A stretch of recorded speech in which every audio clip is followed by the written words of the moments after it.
Tourtiere is a French-Canadian meat pie. It's traditionally eaten at Christmas time, and it's definitely eaten at Christmas time in our house as well as the rest of the year. The distinguishing thing with tourtiere is that it's made with usually more than one kind of meat. There's often potatoes in it and some spices that you're mostly used to use when you're baking. So let's start with some onions.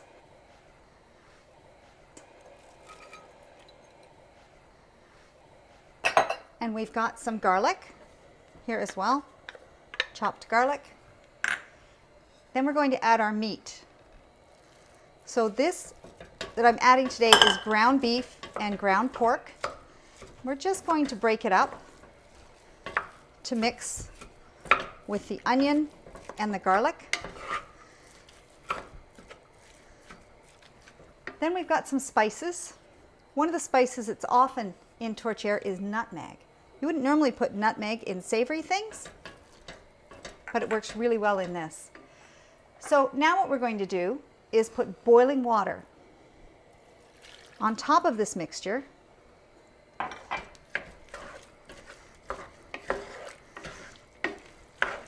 And as it heats, some of the water will steam off. Once half of the water has steamed off, then we cover it and let it simmer. So we're just going to leave it for a few minutes to cook the meat a bit and let the water steam off.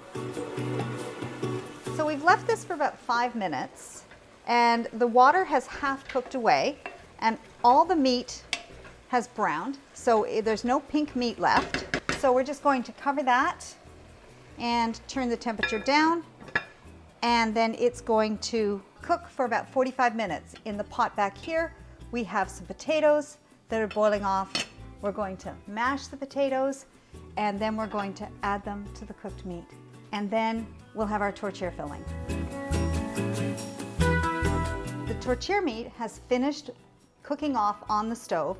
You can see it's lost most of its liquid, but it's still really nice and moist. It's a really nice consistency, and we've mashed the potatoes that we had. So this seems strange, but we're going to add the mashed potatoes into the meat, and it's going to help thicken the meat and give it a really nice flavor.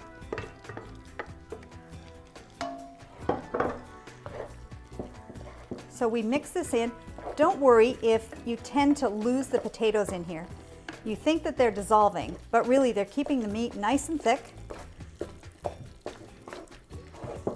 So before you make the pie, this meat has to cool completely. You can put it in the freezer in a Ziploc bag. This is enough to make 2 full pies, or you can make smaller meat pies or even smaller tarts. So there's our tourtiere meat.